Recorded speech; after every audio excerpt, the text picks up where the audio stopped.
everyone, welcome to our video tutorial for our fish scales cat bandana. So hope you enjoy this tutorial. Please like, share and subscribe, and we hope to see you soon. Thanks. Bye. What do you think, Melba? It's pretty, isn't it? It's pretty. Okay, to make this fish scales bandana, you'll need anywhere between 1 and say 6 or 7 yarn colours. It will entirely depend on the look you're going for. Now, in the ones that I've previously made and the one I'm going to make today, I've used 3 colours. So, like I said, it's entirely up to you. Let me show you one that I've done previously. So, this one here I've used 3 colours. The blue, light blue and grey, and I'm going to use this yarn that I've got here in 3 colours. It's a cotton acrylic blend. It's probably about a 3 weight, so any fine to medium weight yarn would be fine for this.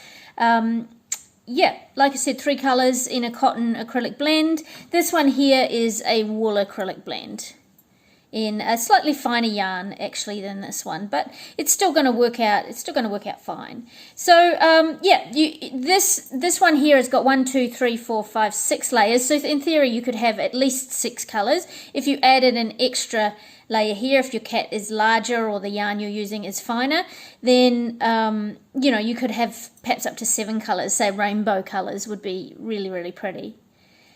You'll need a crochet hook to correspond to your yarn, and I'm going to use a 4mm today. You'll need some scissors to snip your ends, a darning needle with a large eye to weave in your ends, and a tape measure might be handy, although this is pretty easy to fit. I'll include in the description box below a guide to general cat sizes, but you might want a general idea of your cat's neck circumference. Okay, so to make this fish scales bandana, it's definitely beginner friendly. The stitches and techniques that you'll need to know are how to create a chain, how to slip stitch, how to double crochet, how to single crochet for this neck area, and then, yeah, I already said slip stitch. We'll be using slip stitch to create these ties. And yeah, that's pretty much it, other than weaving in your ends. So definitely beginner friendly. It looks a bit more complicated than it really is. It's actually a really easy stitch. And yeah, let's get started. Oh, and the technique that I didn't mention is if you want to do multicolours, then you'll need to know how to change colour. But I'll show you how I do that. There's a few different ways to change colour, but I'll show you how I do it. And otherwise, you can just make it in one colour. Okay, let's get started. Okay, so how we're going to work this is we're going to start down here and then we're going to work our way up. So think just for a moment, just think about how your colours are going to be laid out. Now, if you're using just one colour, obviously that doesn't matter, but just have a, you know, just have a quick plan before you get started of how you want your colours to look. And I'm going to start with my blue. So take your first colour and you will make a slip stitch onto your hook. However you do that, there's a few different ways. Now, to start off, we're going to chain 4, 3 and 4, and then we're going to slip stitch in that first chain to join a loop. Okay. Now we're going to start working into the center of this little loop. So just make sure that you don't mistake this for the hole that you're working into. You want to work right into the center. Okay. So we're going to chain 1, and then we're going to work 5 double crochets into the center of that little ring. So 1, oops. 1 and 2 and 3, 4 and 5. Chain 1, and then we're going to work 5 more double crochets back into that same space. 1 and 2 3 and 4 and 5. Okay, so we've got our first fish scale there. So you can see it's actually quite an easy shape. There's nothing really complicated about making these scales. Okay, so now we're going to move on to our next row. So we're going to change colour. So if you're not changing colour, obviously don't worry about this, but the way I change colour is I just place my new colour over top of my hook there and pull up a loop and then chain 1. Okay, and then just tighten all your ends. Now what I didn't do in my last one is cut my ends at this point. So you can see I just left them in the back here and brought that new colour up to here. I'm actually going to cut my ends this time.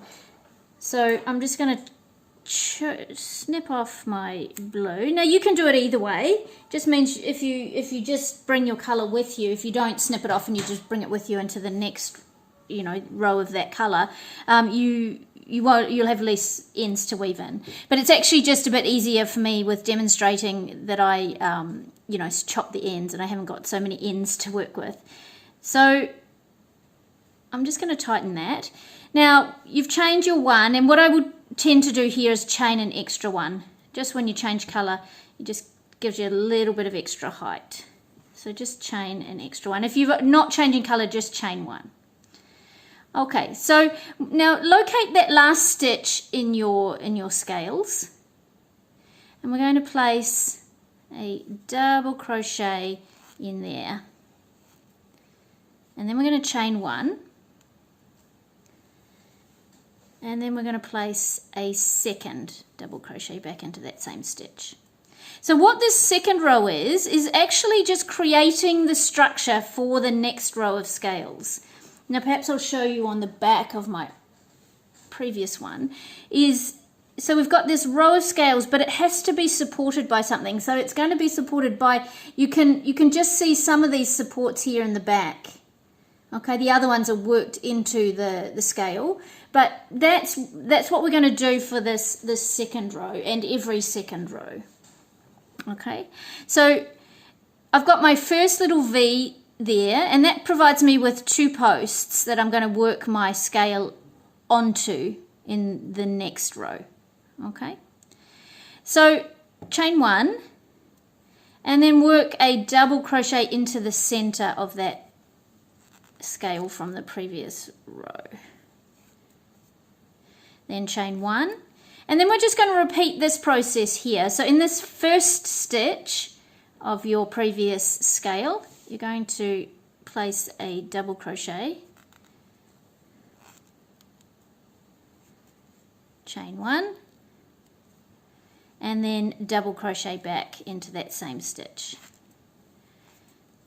Okay, so you've got this here. I'm going to chain 1 here, and we're going to work our first, so you remember there was 5 double crochets here, chain 1, and then 5 double crochets up the other side. So we're basically going to do that same thing using this V here. So put 5 double crochets underneath that post, that first post there, and that will give you the first side of your scale. So that's 1 and 2. So I tend to just work kind of on the side like this, and 3, 4 and 5, oops, and 5, and then chain 1, and then we're going to work the second side of the scale into this next post.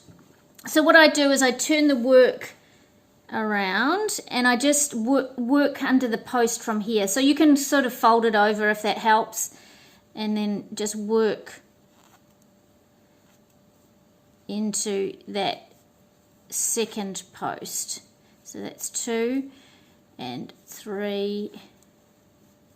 So I'm going underneath that post and through 4 and 5.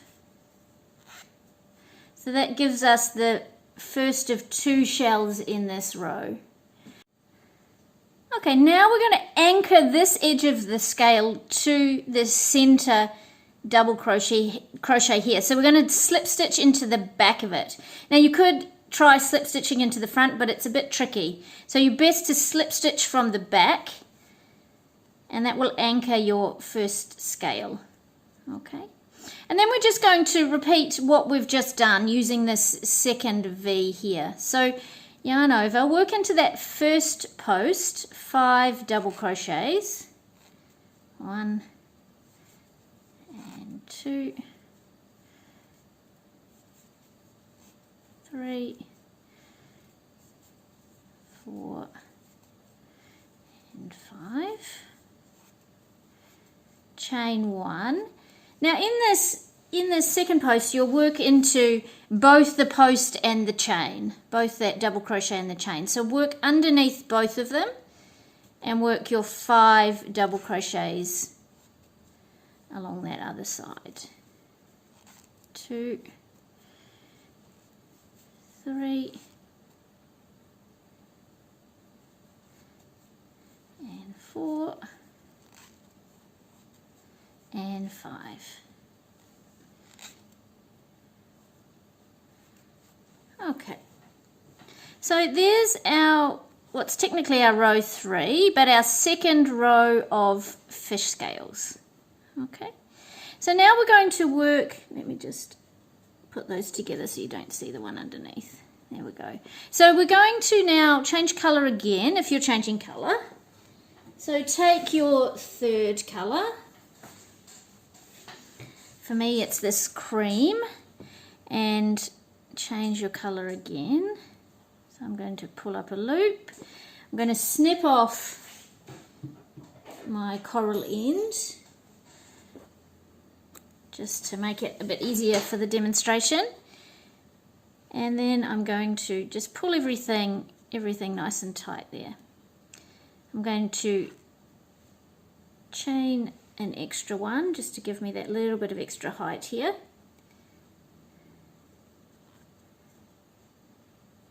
And then I'm going to work once again, I'm just going to repeat that second row again. So working that double crochet into that last stitch there, chain 1.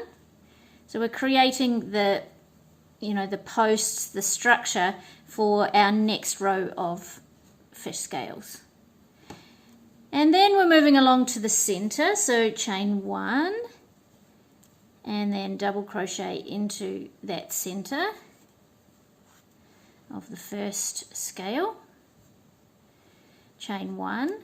Now we're going to work a third set of double posts there for our third shell in this next row. So we've got 1, 2, and we're going to have 3 in the next row.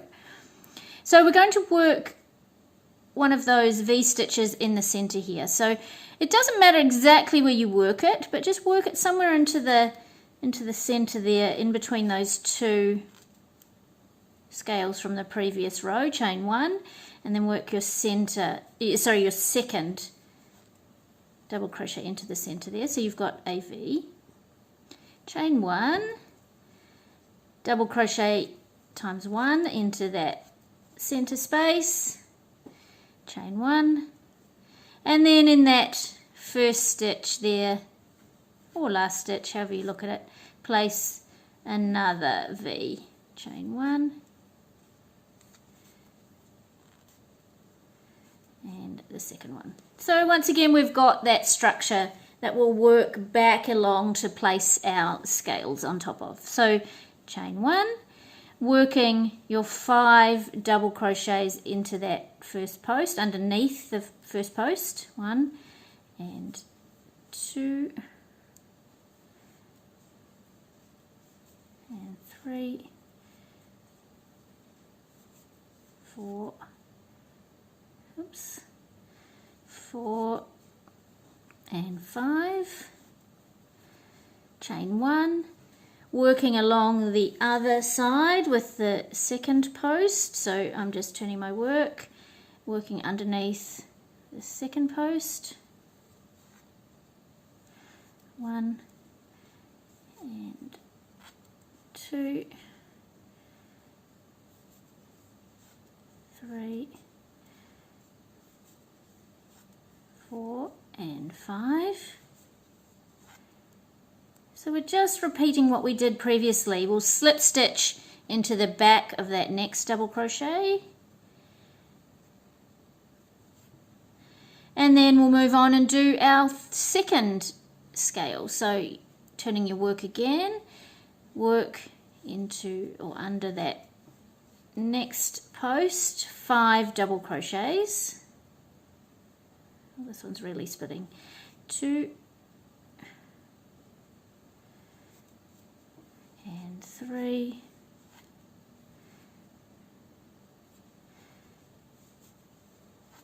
4 and 5,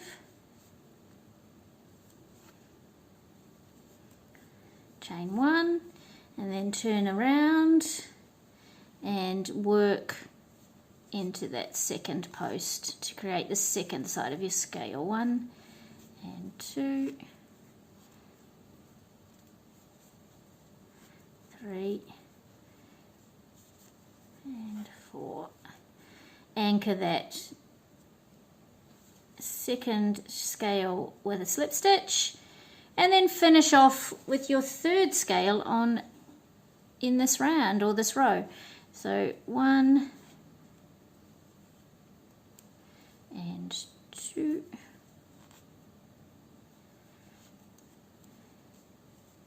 3, 4 and 5, and then turning your work and working chain 1 first, and then work your 5 double crochets into the post plus the chain. So that's 1 and 2,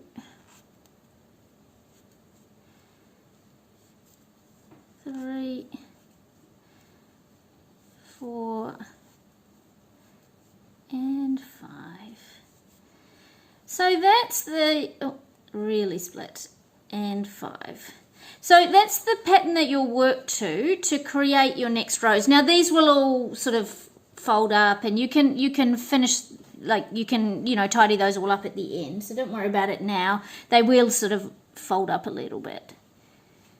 Okay, so I'm going to move on. I'm going to repeat these 3 colours for another 3 rows. So it'll be 4 in the next row, 5, and then 6. You go ahead and do the same. So it's just that 2-row repeat. Okay, so creating the posts that your scales will sit on, and then working back to create your scales.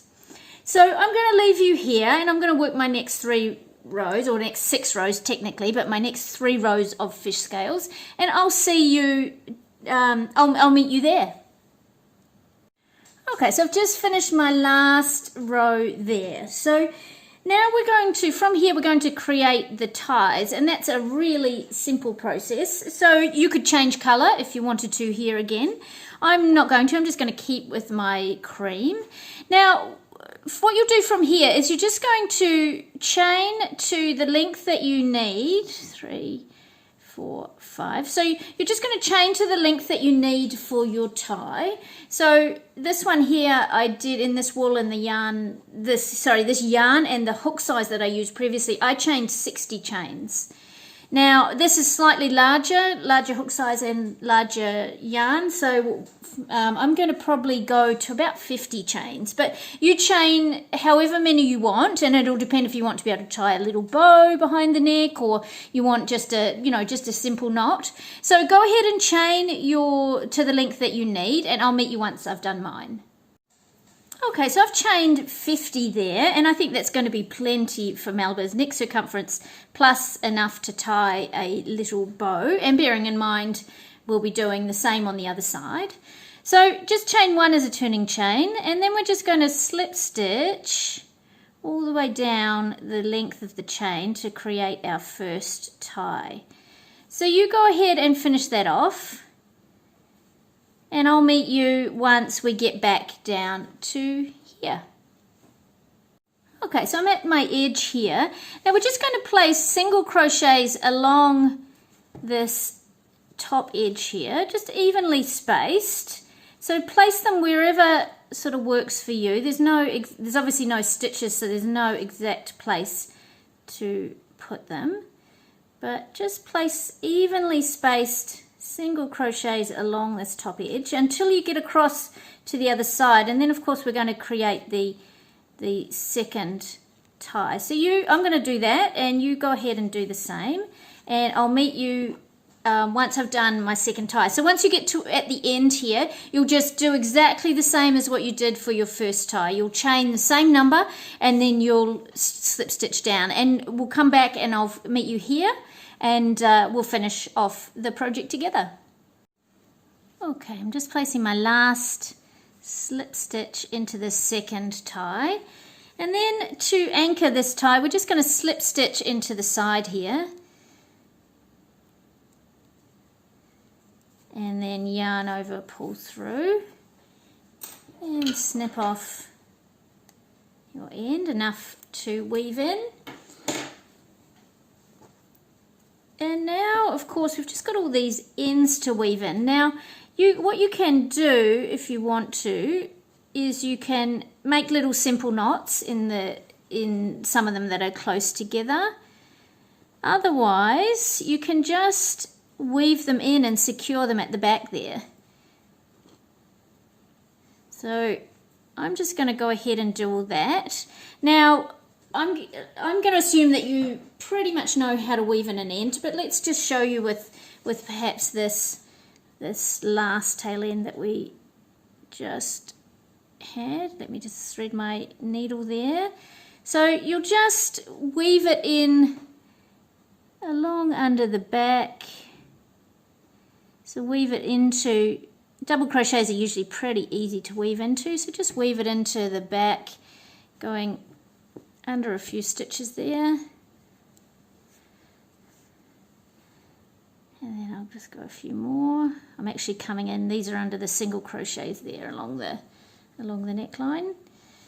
So you can go backwards and forwards a couple of times. So just go in a good distance,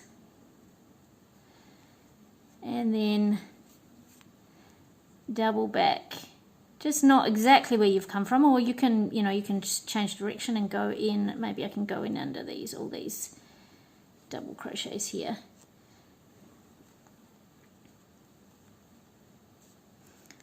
And then I'll just snip off that excess, and I'm going to go ahead, like I said, and do it for all of these tails in the back here. And you do the same. You might have a few less than me if you've just carried the colour over rather than snipping off all these tail ends. And yeah, like I said, if you want to secure them a little bit more and you've got a couple that are close together, you can just tie a little simple double knot before you weave them in.